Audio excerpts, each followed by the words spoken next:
Hey, how y'all doing out there? Back at you giving another video. Today I'd like to talk about the Note 4 in 2020. The forgotten Note. Now this note here, the Note 4, this was my favorite note out of all the notes that I had up until the Note 9. Now I didn't care for the Note 5. I really didn't, because they took away expandable memory. They took away the being able to replace the battery.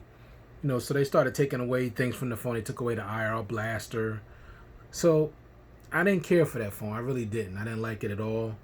Then the Note 7 came out. That was, that was okay, but I still didn't like it over the Note 4 because still, they took away the removable battery, no IR blaster, things like that. Now they did add the iris sensor, and that phone was definitely an improvement over the Note 5, but it still wasn't the classic Note 4. It's just something about the Note 4 that I really loved. I just love that phone. So, of course, this phone was released in 2014, so this phone is old. I mean, it's 6 years old, so it's old. Now, there's probably some of you out there that's still using the Note 4. Now, I couldn't continue to use it because it's just way too laggy, too slow. I do have some screen burning that I just started noticing maybe a couple months ago. But I still use this phone, like, not, as a regular phone, but I use it every night when I go to sleep because, I have to listen to something when I go to sleep to help me sleep. So I'm always listening to Star Trek. So I got an expandable, I got a memory card in here where I listen to Star Trek, and it, I fall right to sleep to it. So I still use this phone every single day, but I just couldn't use it as far as, my daily drive. I just can't do it. But I definitely love this phone. This phone, when I was using it, it had great battery life. 2 days easily with heavy usage until Android Lollipop destroyed the battery. Then Lollipop made the phone even laggier. So, even though I still dealt with that, but the battery, oh my God, that Android Lollipop destroyed this battery on this phone. Now, for those of you that used the Note 4, y'all remember this. As soon as it got upgraded to Lollipop, Android Lollipop, it just totally destroyed the battery. Before that, the battery on this phone was an absolute beast. And I love the width of it. I just loved everything about this phone for the most part. The aspect ratio, everything was cool. I just love this device. So, but let's talk about it. Let's go back down memory's lane. For those of you that are hardcore Note fans, let's go down memory lane and let's check this bad boy out.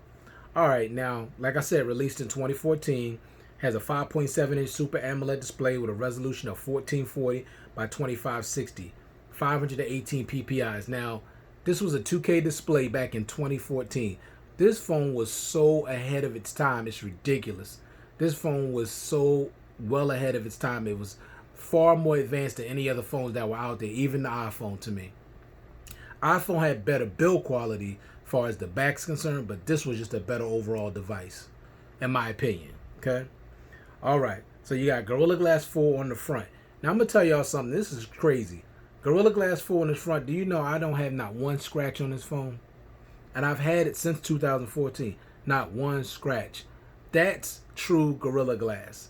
Now I got a Gorilla Glass 6 on my Note 10 Plus, and I got scratches on that display. Easily got scratches on that display, and I'm very disappointed. Gorilla Glass 6, it must be just for shatter resistance, is not for scratch resistance. I'd rather have something that can take that can deal with scratches as opposed to shatter, because I always keep a case on my phone.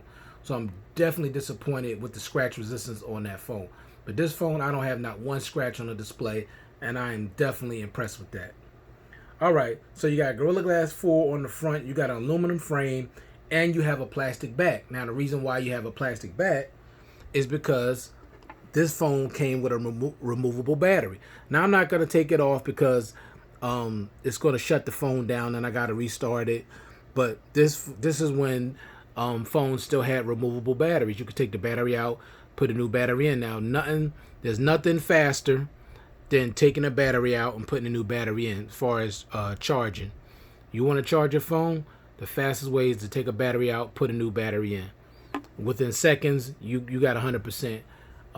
You getting 100% use out of your phone, like having a whole new phone.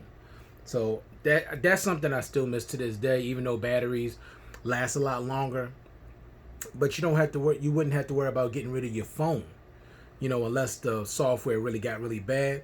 But you could just always switch out the battery. So, but now all the batteries are sealed in. So when your battery really, really gets bad, you're gonna have to go get a new phone, unless you want to constantly walk around with a charger all day long. All right. So next thing you got Android 6.1 Marshmallow on with TouchWiz on the top of Android.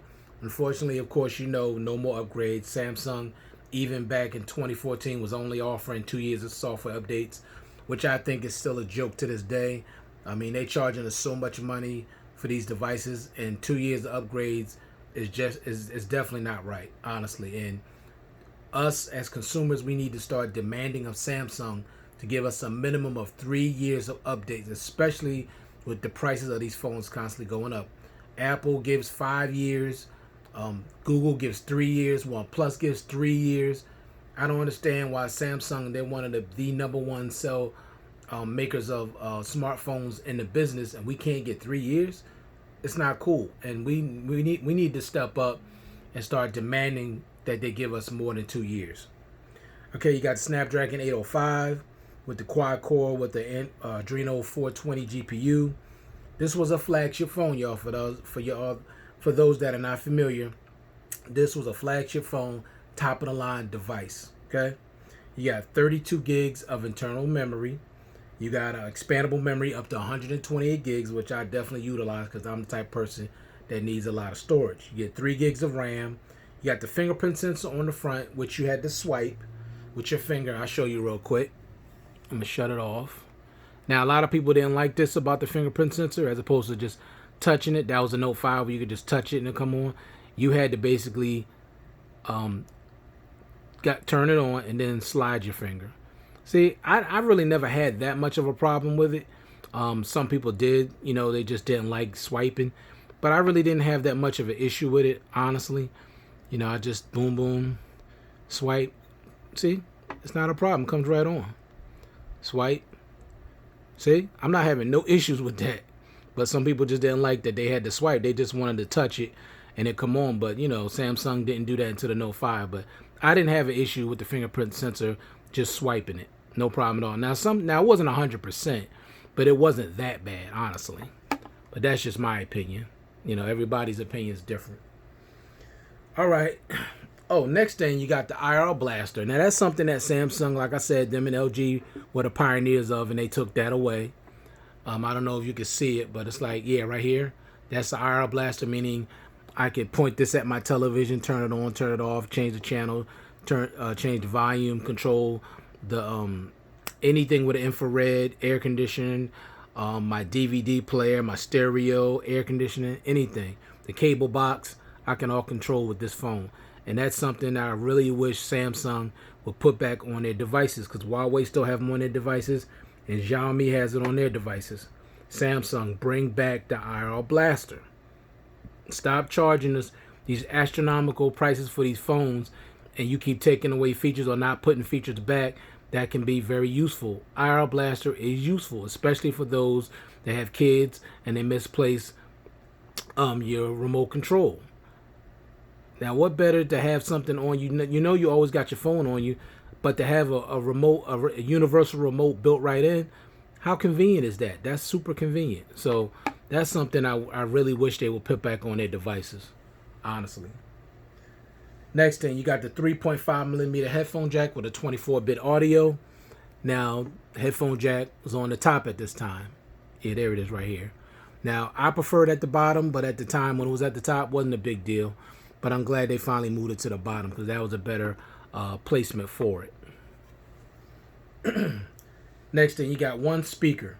Now, the thing that's really bad about this, with the Note 3, because that was the first actual Note I had before I got the Note 4, the speaker was at the bottom where it should be for any phone. But for some reason, Samsung decided to do something real stupid and put this one little teeny speaker on the back of the device, which made absolutely no sense. Okay, and the sound was very poor at best. It was bad. So I don't know why they go from the Note 3 having the speaker at the bottom where it should be, then putting the speaker on the back. Made absolutely no sense to me. That was just a dumb move by Samsung, but at least they fixed it later on.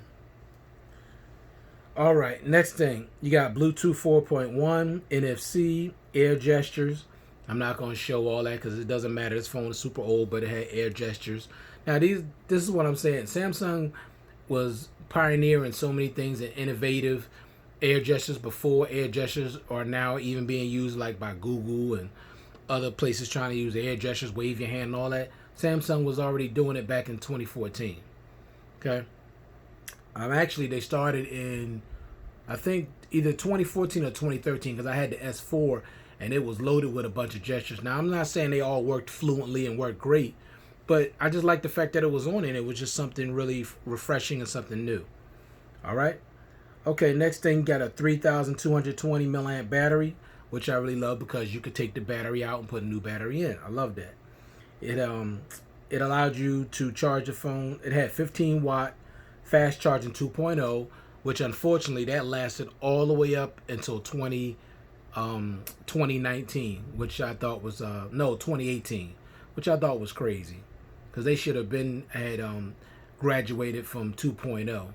But we didn't start getting better charging speeds on our Note devices and just Samsung devices period until the Note 10 Plus, which you got the 25 watt super fast charger. So it took them a while to finally get up to speed, but that battery, that charger, the way it charges now is completely awesome. It just blows me away how fast it charges the phone. But this is what it had back then.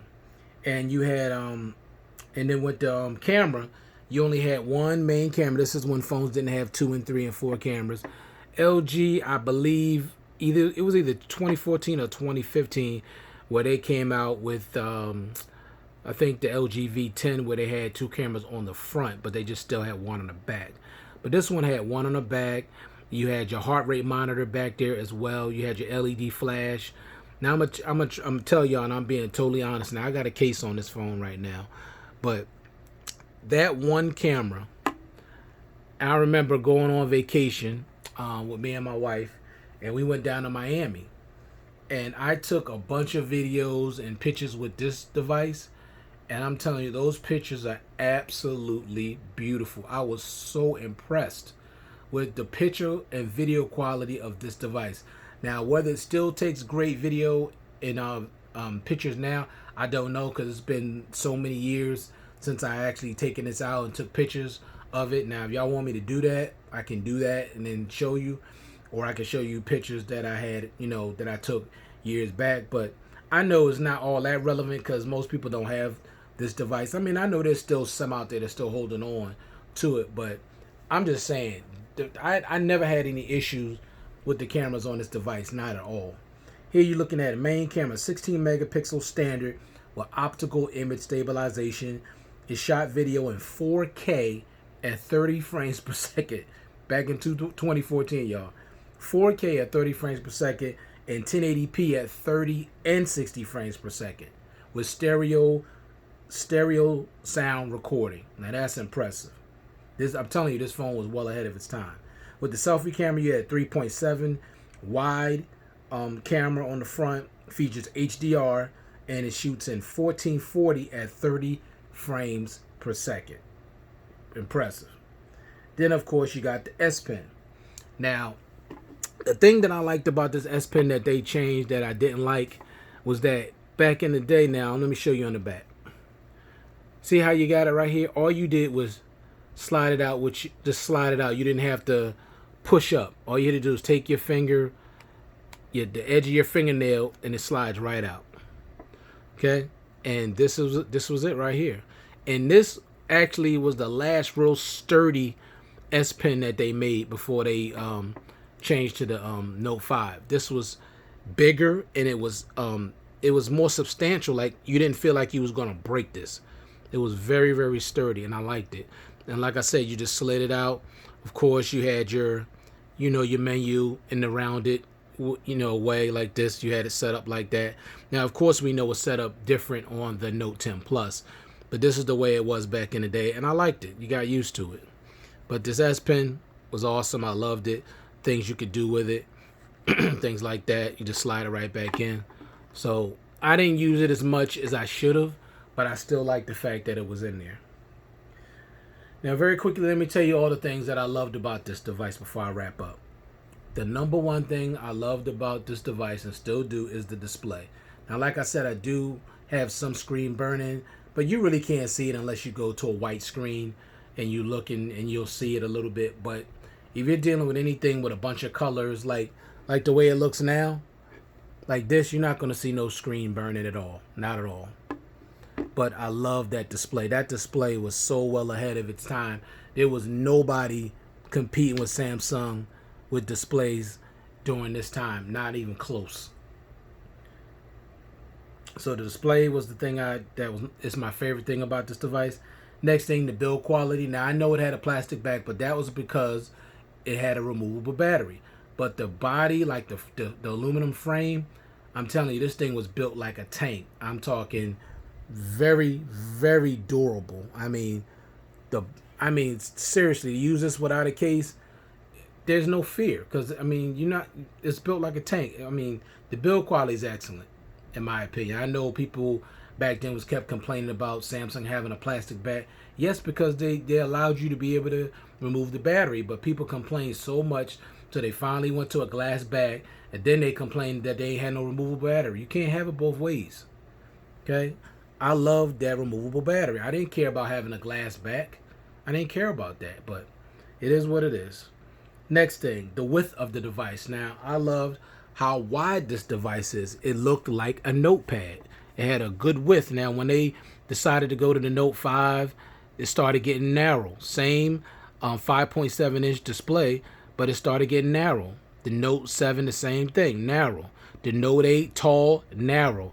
They didn't start somewhat getting back to the Note and boxy look until Note 9. But then with the Note 10 Plus, they finally got back to what the Note actually looked like, a notepad. Wide and boxy, and I love it. Okay? So this was my favorite Note of all time until the Note 10 Plus. Okay? All right, I'm almost done, y'all. All right, so on the next thing, I love the expandable memory. As y'all know, I love my expandable memory. I need it. I store a lot of videos, music, photos on my phone, so I need the expandable memory. Now, this one only went up to 128, which was a ton, especially back in 2014. Like, I didn't have an issue with the expandable memory only being 128 then, because, I wasn't going crazy with video like, movies like I am now. But still, I like the fact that I could expand it, which you couldn't do with Apple, because I was an Apple fanboy before I became an Android fanboy. All right, so the next thing, all the features. This phone had a lot of features, things that other phones wasn't offering. So I love the features on this phone. Next thing, I already talked about the S Pen. I already talked about the cameras, the headphone jack, something I love because it sounded good. The audio quality was very good, and the IR blaster. The only thing I said that I noticed really about the phone now is that it's definitely laggy, it's slower, and it has some screen burning. But other than that, I still absolutely love this device. I love this display. I love the build quality. It's just I'm going to keep it until it completely dies on me. Because it's like a friend that I can't ever let go. Even the aspect ratio being 16:9. This is before phones started getting astronomically huge. The bezels on here are not even that big, honestly, compared to like the Pixel. Or I say the Nexus 6P, the bezels on that device were humongous. These were moderately nice size bezels. I didn't have a problem, but now it's all about having no bezels at all. Which, I'm okay with it. It looks futuristic, but sometimes when you handle the phone and you don't have no way to put your fingers, like if you're trying to hold your phone to watch a movie, because there's no bezels, and then you get them accidental touches and stuff like that. But even on this phone, you can see on the sides, like there were no bezels even on the sides of this back then. It was just at the top and the bottom. So Samsung always knew how to build displays. They were always excellent at that.